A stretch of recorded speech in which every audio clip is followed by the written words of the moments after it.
Welcome to the show Gold Squadron Gays. It's the podcast where two Star Wars loving gays talk about and review their favorite Star Wars content while also being gay as hell. I'm your host, Bradley Brower. I'm your other host, Charles Rogers. Don't forget that Bradley's audio is messed up because he is in a hotel room for the next couple of weeks. And I am so fucking sick of people who don't know the EU trying to bash the new content with it and making idiots of themselves. I think that whips are stupid and... It's it's fucking that. No, it's fucking that. Like, that's all we're gonna say. That's all we're gonna say, but yes. No, because this is so funny. I saw a thing on Twitter where people were complaining about the whip. The Acolyte trailer came out, by the way, and a new one came out, and it had the whip, and we'll talk about the whip when we get to the Acolyte episode 0. But I saw, like, a screenshot of people on Twitter that were complaining about the whip. And somebody raised the correct point that the light whip, as a concept, debuted in the expanded universe. Which is good, that's correct. They then proceeded to cite Githany from the Darth Bane novels. And I sat there like, is this a fucking joke? Like, are you kidding? The light whip has been there since 1985. That is, Lumia's right there. Lumia's the most prolific light whip user besides Vanessa Rowe, and you're gonna come at me with Githany? A one-note fucking character from a book that isn't even that good who dies at the end of the book? Is this a fucking joke? Do you people not know anything about the source material that you're attempting to bash the new stuff with to prove its superiority? No, you fucking don't. I know you didn't, because you just watched a stupid fucking lore video of some mouth-breathing nerd in his fucking basement reading the Wikipedia, and you don't actually consume any of this content. If you'd read Legacy of the Force, or you'd read any of the old stuff, or you knew it existed, you wouldn't be bringing this weak shit to the party. The point is, the light whip in the Acolyte is awesome. The light whip, when Lumia uses it, is also awesome. These are two awesome things, and you are stupid if you try to convince me otherwise, and you are equally stupid if you try to use fucking Githany to do it. Is this a fucking joke? I have been saving that rant up in my brain for a record. Bradley's just staring like dumbfounded at the screen. So, camels and X-Wings? Or wait, what's it, a horse? Horses. It's horses. Horses and X-Wings. Right. I will every time someone complains about Disney era, I always want to bring up, there used to be a horse and an X-Wing, right? Like, I just want to bring that up every time. Well, here's the fun thing, because I've been going back and I've been filling in the gaps in my Legends lore knowledge, because Legends is so big, like the EU is so big, there's parts of it that I haven't even read. And so I've been going in and filling in some of those gaps. And it's just fun to read stuff from, like, an era where Star Wars hadn't codified into what it is. Because it's so weird and out there. And also, I started like 15,000 years before the movies. And of course, everything's just weird and out there. But I'm like, hey guys, remember when Star Wars was fun? Remember when we could put a horse in an X-Wing? Remember when that lady had a lightsaber whip and we weren't all fucking bent out of shape about it? Come on. You guys need to rekindle the spirit of having fun. Maybe we leave some of it in the past, you know? Maybe nobody finds the glove of Darth Vader. You say that, but I don't know. I think maybe they need to find it. You know what? They do have a whole thing with like his lightsaber or something, and that's the next animated show. Is going to be the Glove of Darth Vader series. That's the next animated show.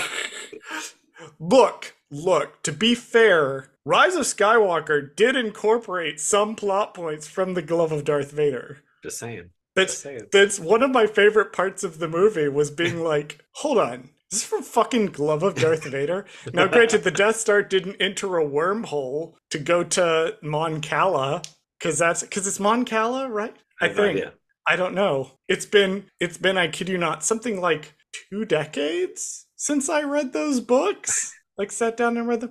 I really should track down copies. The point is, Legends is fucking weird, and I love it. That's part of why I love it. It's because it's like, they didn't know what Star Wars was and could just make shit up as they went along. I love it.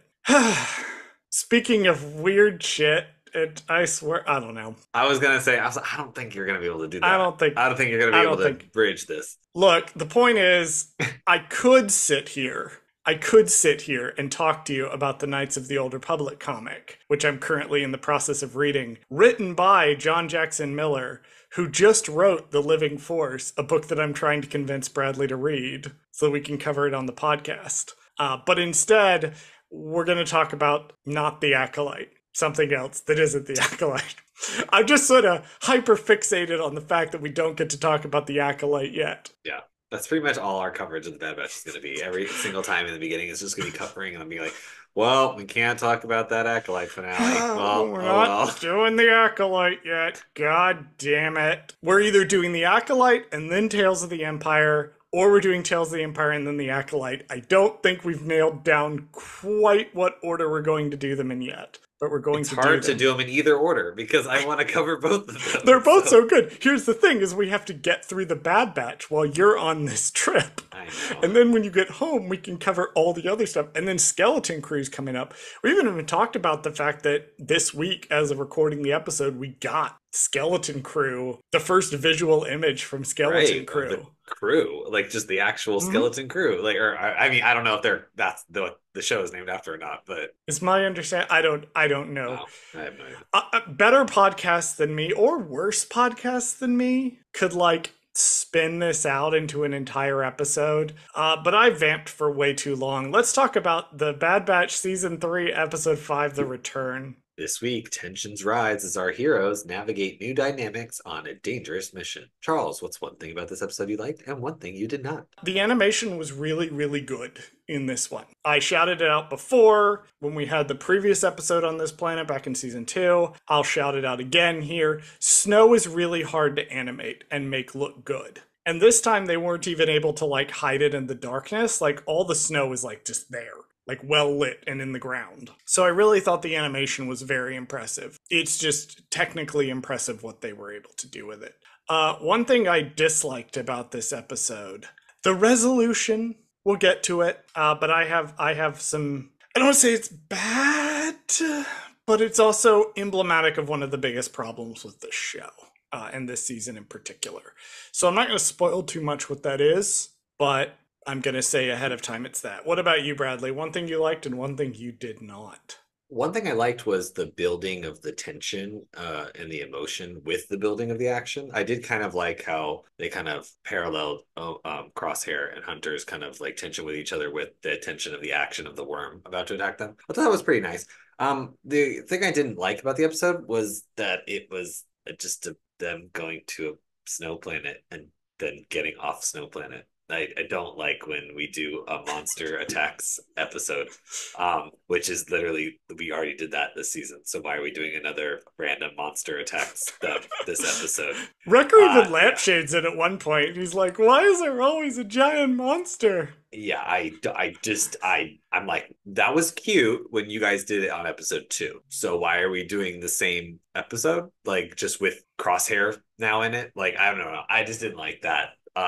This may be my least favorite episode, actually. You know, that's reasonable. I think this one's in my bottom half of the season, I think, which is not to say that it is bad. Right. It is not technically incompetent. It's just, it's not as meaty as some of the ones that came before. Yeah, it just doesn't hit me the same. I'm looking at the ratings on IMDb for all of them, and this is not that I think ratings matter. I think arbitrary quantifiable rating systems are bullshit. That's my hot take of the day. Is that Star Wars, and I know this is horrible to say as a person who writes things and who puts out podcasts, arbitrary like rating systems that are quantifiable, particularly around any number, is bullshit, except for the 5 stars that you should leave on this podcast. There you go. We deserve them. Way to turn it around. Right? I'm a terrible person. Okay. Because I remember turning to my boyfriend at the time when we watched this episode first, and I basically went, this episode feels like it exists because they set up the Crosshair and Hunter thing at the end of the last episode, and they had to deal with it before they could move on and do the plot. Right. And while I don't have an issue with most of how they dealt with it, and I also feel like this is one of the rare times this season where they are going to deal with an interpersonal issue. Like, props to him for that, actually taking the time to deal with that. This episode did very much feel like we need to get that out of the way so that we can do the rest of the intrigue plot, what that we really want to get to. And I'll say I do like the one line of dialogue that they included where Wrecker was like, oh, well, if Omega forgives him, then I forgive him, essentially. And then they were like, well, now we don't have to do an episode where Wrecker forgives Crosshair. Like, it was just like well, a nice because shortcut. Wrecker's like, he's just a good, decent guy. He's smart enough to know exactly what sort of threat Crosshair poses, but he's just a nice guy and he really loves and trusts his sister. Right. Anyway, you should probably take us into the episode so we can get through the episode. Section 1. Omega wakes up on the Marauder on Pabu, finally getting a good night's rest. She looks for Crosshair, who is practicing with his blaster. Omega wants Crosshair to talk with Hunter to get over their beef. On the cliff above, Hunter worries it's too soon to give Crosshair his rifle back, but Wrecker trusts him as long as Omega does. The clones spot Echo's ship arriving on Pabu. Hey, Bradley, did you know that the Bad Batch are currently operating out of Pabu? The idyllic world first seen in season 2 is aptly named Pabu. Oh no, really? I know, this may come as a surprise.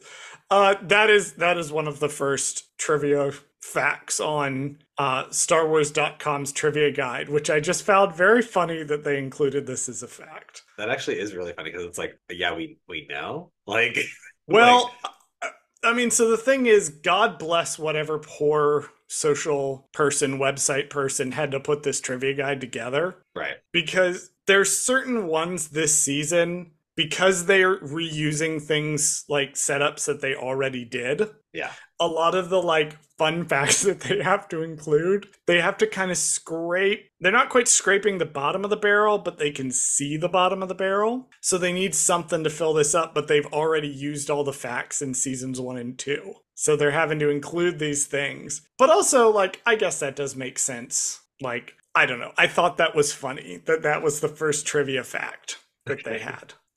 There's another trivia fact, which I'm actually going to kind of skip ahead to. I do like, and I noted this even before I looked at the trivia guide, I love Omega's different outfits this season.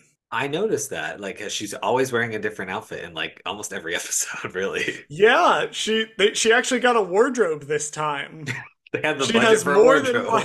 She got a budget for a wardrobe. She got more than one set of clothing to wear. She has 2 this episode, according to the trivia guide, which is her Pabu outfit and then the cold weather outfit that she wears later on. Classic. Classic Omega. Always Classic having a Omega. winter outfit and a summer outfit. Look, she knows what she's doing, okay? It's That's important to be stylish while you're being badass. That's half of being badass. Of course. You know there's only 3 credited voice actors in this episode? I know, I saw it. I was like, well, we just got all of them in this first 2 scenes, basically.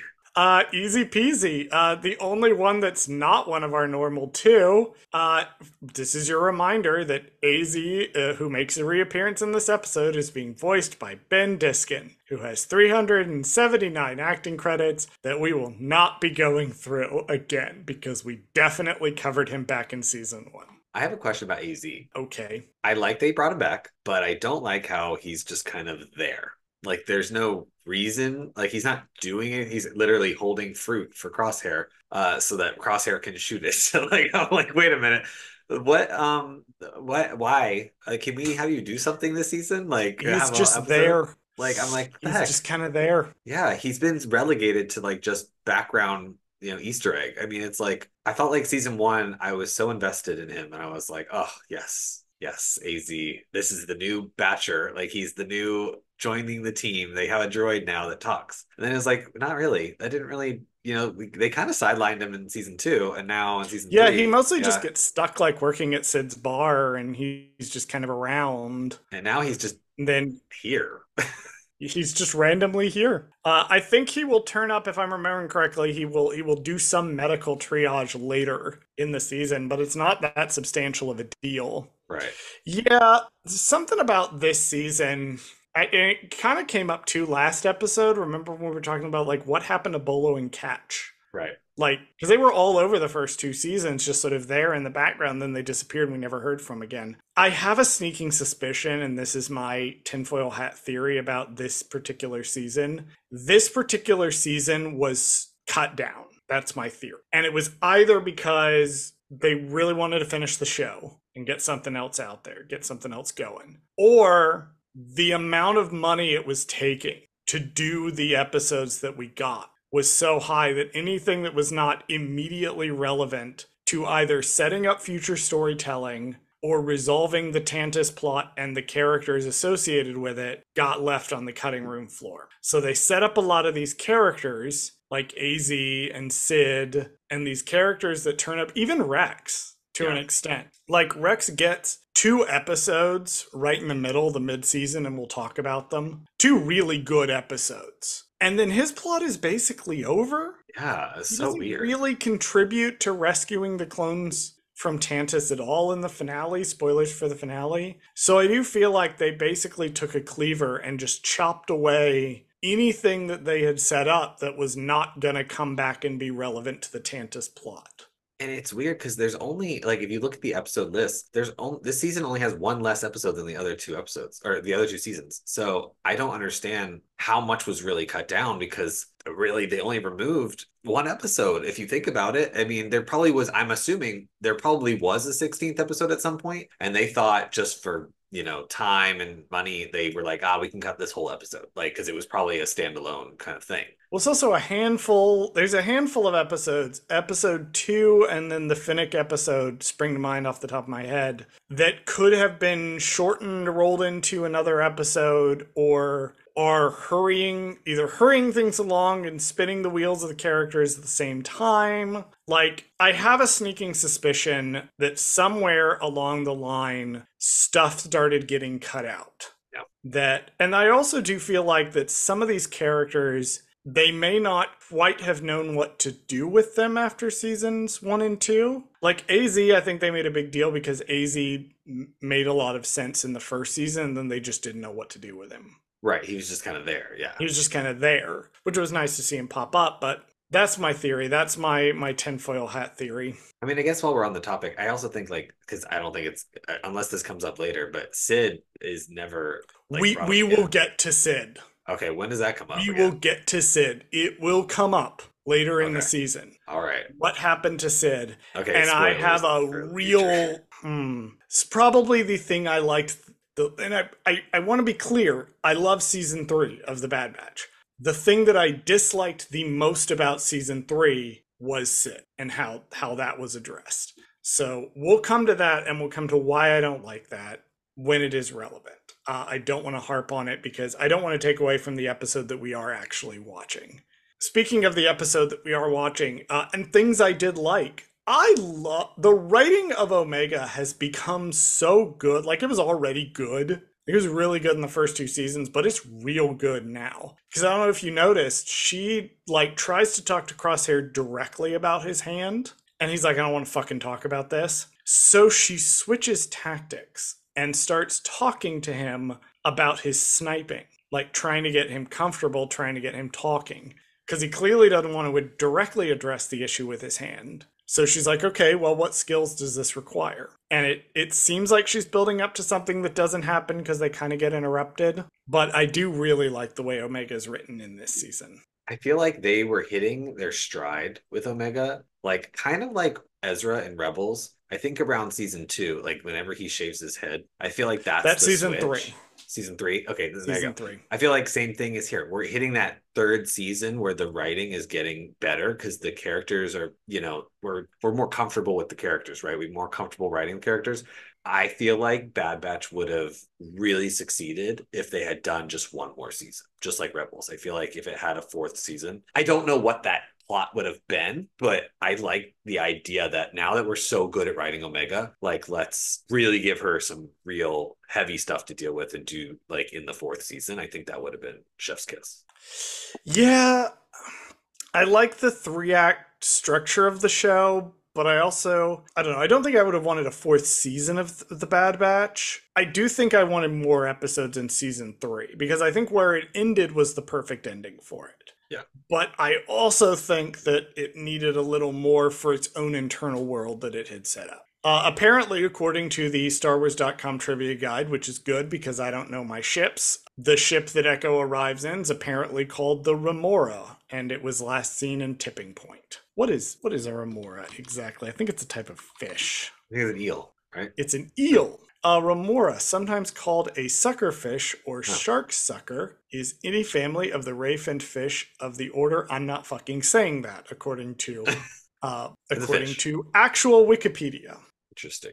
Someone better at fish than me could probably explain why that's important. I didn't check that before I started this episode. Please take us into the next section. Section 2. At dinner, Omega downloads Echo on all the information she has about Tantus. She shares Nalase's datapad, but the pad is encrypted and would have been easier to bypass if Tech were still alive. Crosshair suggests using an Imperial terminal to bypass the encryption and suggests a remote Imperial facility that they could go to. Later that night, when packing for the mission, Wrecker gives Crosshair back his old armor, saying that it did not feel right to get rid of it. Bradley, do you know what time it is? What time is it? It's time for everyone's favorite segment of the show. Whose goddamn white baby is that? The part of the show where I watch The Bad Batch on my HD TV in the dark and tell you how off the skin tones look to me, a white person. And I do have to bring this up. I was watching it today, and I had two impressions. One is that Crosshair does look less white when he's in direct sunlight than he has in previous seasons. He is, however, still noticeably whiter than the other clones, with the exception of Echo, who's had like his whole color drained out of him. Yeah, I was gonna say. For some reason. I don't know why, but I just wanted to bring that up. Crosshair looking a little better, but still noticeably whiter than the others. I'm bringing that up. We move on. Because I do really want to talk about Echo. So God bless Echo. And here's why, Bradley. Okay. Echo is the only fucking person in this entire show so far, really, that has had the emotional maturity to just say the thing, the problem of this episode, the central issue that they have to solve is the fact that Tech is not there. The entire plot of the episode revolves around the fact that Tech is dead because they have to go to this planet to do the thing because Tech is not there to slice the datapad. And Echo is the only person who's going to directly address this. So God bless him for being the only person to point this out. But I do actually really like that the entire episode, this is one thing I loved about the episode, it is predicated on the fact they don't have Tech. That his absence is being felt in a more substantial way than just looking at the goggles and sometimes being wistful. Like the plot has to change because he is not there. And that's the thing about death. That's the thing about not having a person. In storytelling, it's the thing about not having a character. You now can't use that character anymore. Are we going to really address this throughout the rest of the season? No, we are not. But it is here. I was gonna say there's only one other time that I feel like it's brought up, right? And then this is Tech. In my mind, two spring to mind. There's two really good acknowledging Tech moments that happened later in the season. One of them happens in the finale. And we will get to it. I actually do like it. I think that it pays off none of the main three batch members want to talk about Tech. All of them are avoiding it. So I do like that kind of pays off in the finale, and we'll get to it when we get to it. Speaking of things I really liked, can we talk about I'm older than you, little brother? And then his little smirk. She's never gonna let them down. Let that down. Never. She's older than them. She will never let this go. Speaking of not letting things go too, do you remember all the way back in season 1 when they mentioned keeping his armor? It's been a minute. It's been a minute, but they brought that up in the first season. I mean, yeah, I guess it's not that weird that they saved it, but it's kind of like they always thought he's gonna come back at some point. So yeah, Wrecker's like, I'm not letting this go. Right. I can't let this go. And that says a lot about Wrecker. I think he's a sentimentalist at heart, and I think that says a lot about him as a person, that he held on to it for so long. But it was also mentioned all the way back in the first season.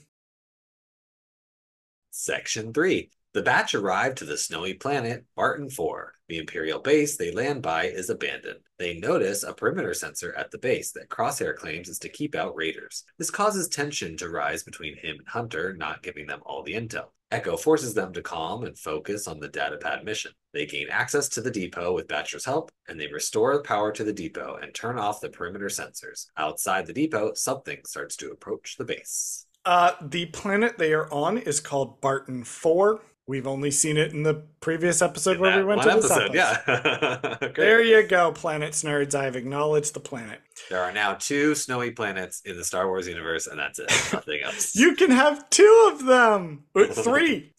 Oh, Ilum. 3? Ilum. Oh, okay. Yeah. Sure. It's Hoth, Barton 4, and Ilum. Great. Okay. These are the only 3 snow planets in the entire galaxy. That exist at all. Yep. That exist at all in the galaxy. I love it. I think it's symbolically interesting that Hunter and Wrecker have customized, and Echo have customized their armor, and Crosshair walks out in the original Bad Batch armor. Because if you remember, we talked about Crosshair is having to learn things that the other Batchers already figured out 2 seasons ago. They've been on a character arc and changed as people. He's struggling to do that still. I think that's an interesting bit of symbolism going on in the armor. I also like how it doesn't quite fit him right. If you notice how he kind of like adjusts when he's like coming out of the thing, he's like, it's a little tight. Like it's a little like, or it's a little loose. I don't know, whichever one it is, but it's just interesting that doesn't quite fit right because I guess also symbolically, like they've changed and then this season 1 is over. Like we're done with season 1. So it's not quite right that he's wearing season 1 armor.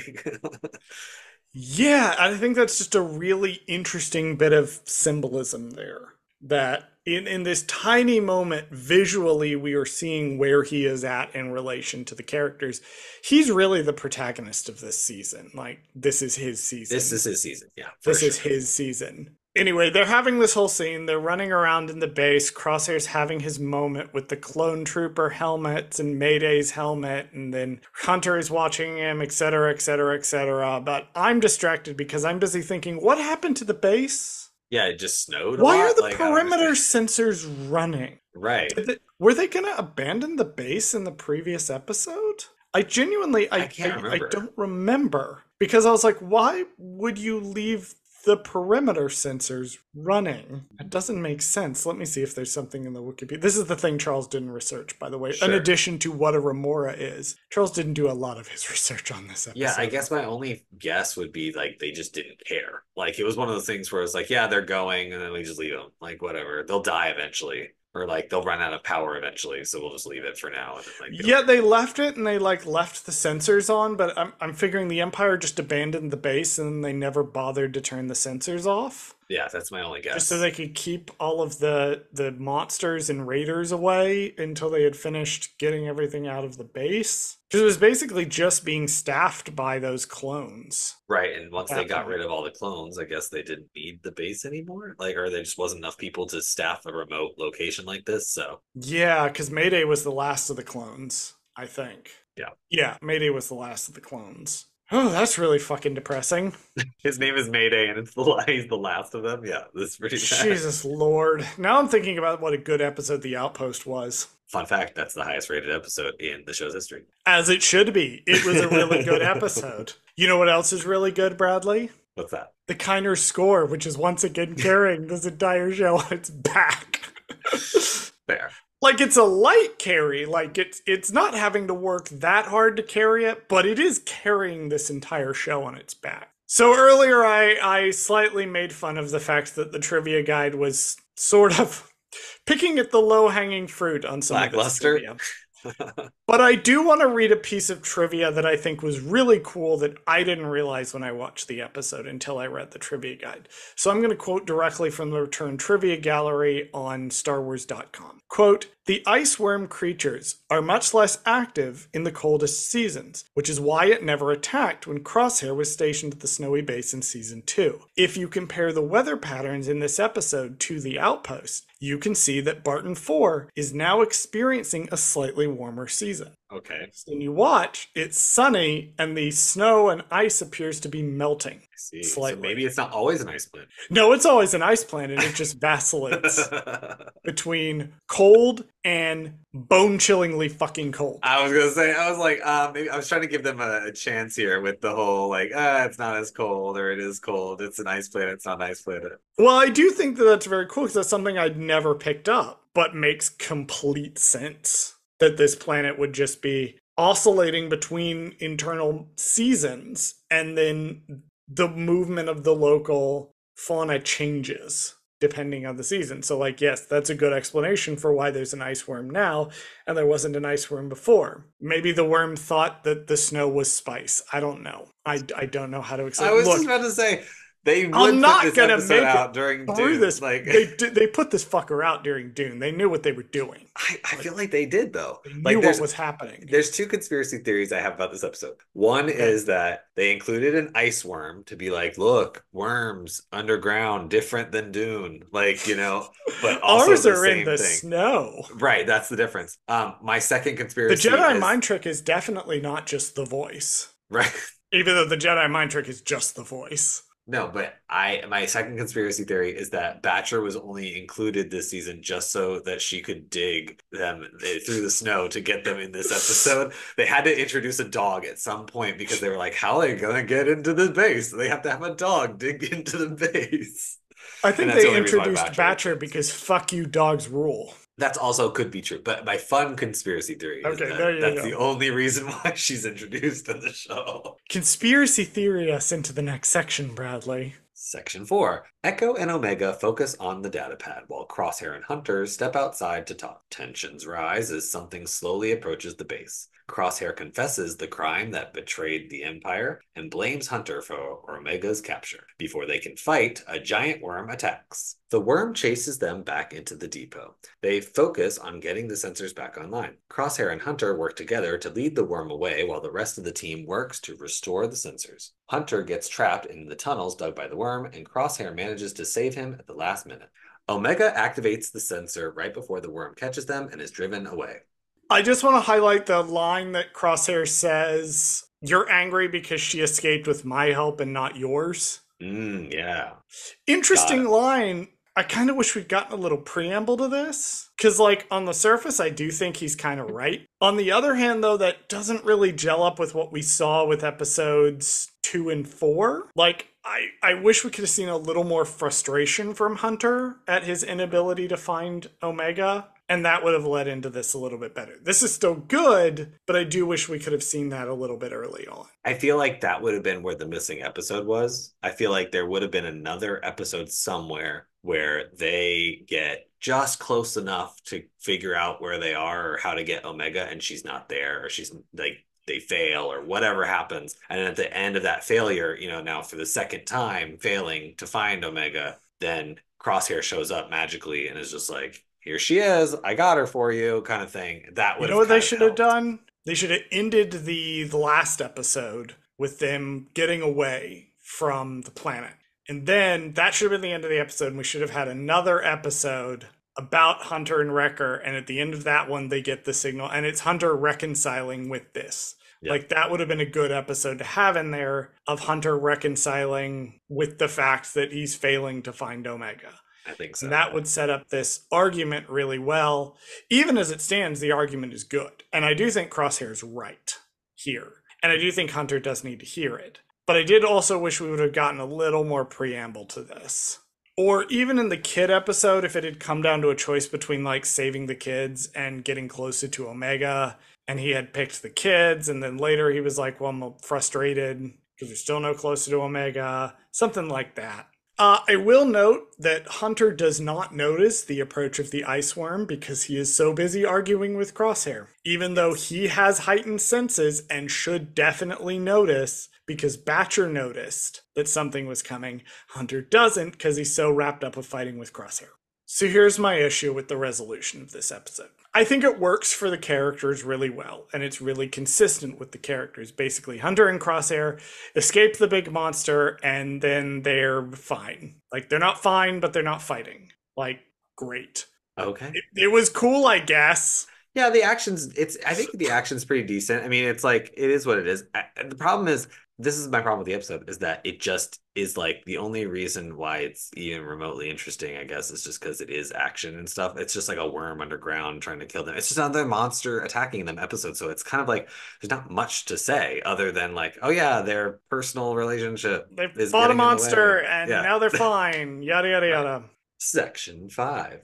Hunter and Crosshair return with their relationship mended. While the datapad did not reveal any information to Tantus's location, Echo reassures the team that any information helps him and Rex. Later, Hunter and Crosshair talk, and Crosshair apologizes for his actions with the Empire. We'll come back to that. I do want to say that it's really interesting, and I don't want to overlook with all the Crosshair and Hunter stuff going on, the degree to which Omega has survivor's guilt about Tantus. She's fucking obsessed with getting these clones back.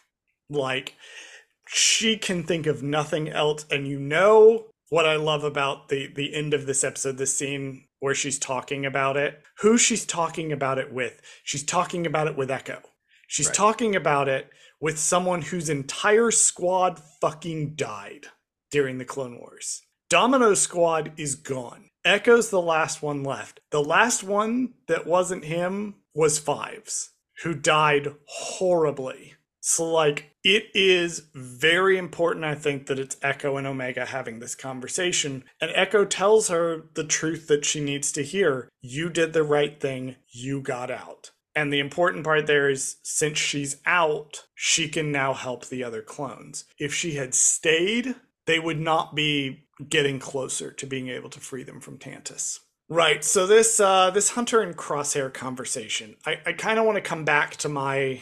Remember I mentioned at the top of the episode that I wasn't a big fan of part of how this resolved? Right. So the issue I have is that they kind of get over their shit first in the combat scene, and they never really talk about the core problem between them in a substantial way. Like, they have this conversation, it's a really good conversation, but they're kind of circling each other, or Hunter's kind of circling Crosshair. Like, they're having this conversation, but the emotional vulnerability is already returned. And I don't dislike that on its own. I think that's consistent for the characters and works really well. The problem is that it's sort of an emblematic issue of these conversations throughout the entire show, which is that because these men are also, I'm going to be real, I love them, but they are very emotionally immature. Right. They do not talk about their feelings at all, except maybe Wrecker, which is hilarious that he's probably the most emotionally mature of all of them. But because of this, we don't really, the way they get from point A to point B isn't to have these conversations. They have the fight, and then they fight the monster, and then they're having this very serious conversation. And for me, that's just indicative of the fact that these characters, and by extension the show, doesn't like to have these intense conversations like we had with Omega and Tech in the cave in season 2. But what's here with Hunter and Crosshair is really good. And I do like that. I particularly like when Hunter kind of... I want to push back a little bit on your description of it as apologizing. Okay. I think he is apologizing, but he's never going to say I'm sorry, because that's not the kind of person he is. That's true. And I did do simplify think it, yeah. Hunter understands that. I do think Hunter understands that. And what Hunter's kind of saying to him is like, you know, be better. I'm glad you're being better. That's what I think he wants to say, but he doesn't have the emotional maturity to actually know how to say it. So I looked it up just because I wanted to see if it if this worked. Okay. So someone on Wikipedia said that technically all the Bad Batch members are 13 years old. Okay. So They act like 13-year-old boys sometimes. that's why it's actually really funny that you said that. I was like, biologically it says they're supposed to be like 26, but they're not, obviously. The kind of fucking 26-year-old men that don't know how to have an honest conversation about their emotions and work shit out through punching stuff. I mean, I guess it makes sense, yeah. I don't know. I do like that this got resolved, and I do also think it shows how Hunter's grown as a person, this conversation that they have. Remembering, too, how distrustful he was in season 1 and all of that. So, But here's my problem, though. My problem is that they could have done this episode over the course of like a couple other episodes and just had moments from this episode as like the things of them mending their relationship. They did not need to include this episode. I feel like if you take this episode out and you put those story beats of Hunter accepting Crosshair throughout other missions, I think that would have been a more gradual, like, okay, now we're accepting each other kind of thing again. We trust each other again. We need to be tested multiple times, not just one time I save your life from a fucking worm and then you now I just forgive you for your crimes against your fucking brothers. Like, no, I don't like that. I would have preferred it to be a long-term kind of thing over the course of the season, but that's all I mean, my only thing that I will give them though is that they didn't go the way Star Wars likes to redeem characters, and that's, oh, I'm good at the end and now I have to die. Yeah, banger overall redemption arc for Crosshair. Spoilers for, I guess, the end of the season. Spoilers for the whole show, yeah. but yeah, Crosshair does not sacrifice himself. Quite deliberately does not sacrifice himself. Right. So I like that. Overall, the redemption arc of Crosshair may be the single best redemption arc Star Wars has ever done. It may be tied with Tabor for me. But okay. I also thought Tabor's redemption arc was really fucking good, actually. And people should watch Young Jedi Adventures, a show that is good. Yes, it is for literal children. So's all of Star Wars. Yeah, I mentioned it up top, and it's going to be my kind of final thought. One thing for me with the season is how it feels like they're racing through a lot of the emotional beats. And they're kind of like, okay, we have to get this out of the way so that we can do the rest of it. Right. And it definitely felt like that in this episode. Like, this was a good episode for handling this particular issue. But I think you're right. I agree with you. This should have been spaced out over a couple of episodes. Maybe give us 2 good episodes of them being at odds, and that fucks up 2 missions. And then the third, like, rule of 3 that shit. Yeah. Have the third one be where they finally are in a situation where they have to confront their issues. And then they're able to go moving forward. But it felt condensed to me. Yeah. That's a good word for it. It felt like they took an arc that should have been more and condensed it down to this one episode. And like that, I think I might have to condense our episode in editing, because I was just like, now that I think about it, yeah, it just kind of all is like in one little section. Like, there's not really like, there's not much happens, like, other than just the emotional, story beats. And I guess that's my final thought, is just like, I just wish that this episode had either just had more plot, I guess, in it. Like, I don't mind having an episode solely focused on emotional growth and whatever, but when it's just like, I save you, you save me, now we're even kind of thing, like, I just don't think like Hunter is that just basic of a person to be like, oh, well, you saved me, so I'm forgiving you now. Like, because he literally was committing crimes against their brothers. Like, that's like literally his whole deal. He was terrible to them, and then again the other clones. So he was betraying his family. So it's like, no, we don't just forgive you because you saved me from a worm. Like, I don't understand that I don't like that. I get why they did that, and because that was like, yes, we do need to get to the good shit of this season, and it's really hard. And we will. I that. just looked to see what episodes we have next. Okay. So that was my final. Yeah, and that'll kind of come up as a spoiler. The fact that not all is forgiven with Crosshair from everyone will come up in the next batch of episodes. But Hunter specifically, yeah, we'll just move on to the next episodes then. Next week, what are we doing, Bradley? Do you want to tell the people? Do you have it up in front of you? Because I have it up in front of me. I do. We're doing, I guess, part 1 of a 2-part episodes, I guess, because this was both next week's episodes were released at the same time. Infiltration is the next episode. Yes, we will be doing Infiltration next week. They will not be infiltrating Tantus. Which is what we thought. Which is what we thought was going to be happening. Which would have made sense, I guess, in the arc of the story. But I guess now we actually get bangers all the way down. I do want to say thank you to everyone who has stuck through the last 2 episops. Yeah, because I feel like we're the low point of the season for us. I can tell you, based on conversations I've had with Bradley, with one exception, I think it's pretty much bangers all the way down. Okay. Because we get we get the clones, we get Asajj Ventress, we get Identity Crisis, and then we basically get the 5-part season finale, Right. series finale. Like, it's just one story split up into 5 parts. I So like it. I'm looking forward. These 2 episodes have been rough. I agree. I'm greatly looking forward to being able to do a bunch of stuff that I unequivocally think is really, really good, especially episode 9. I can't wait to talk about episode 9. Anyway, pluggables. I forgot everything that we do outside of this podcast. I'll do it this time. Pluggables. You can. Oh, you're find- going to do the pluggables. I'm gonna do it this time. Why not? Do you Let's think you change it up. could? Do you think you could do all of them? Let's see. Brad? Let's see if I can do it from memory. Let's see. Okay. Can you do the thing that I do to Chris, where I've listened to so much of Dark Side Divas that I can recite Chris's part of their outro Let me see if by I can. memory? Let me see if I can figure it out. Can you remember the things that we plug Okay. every week? I got it. Ready? All right.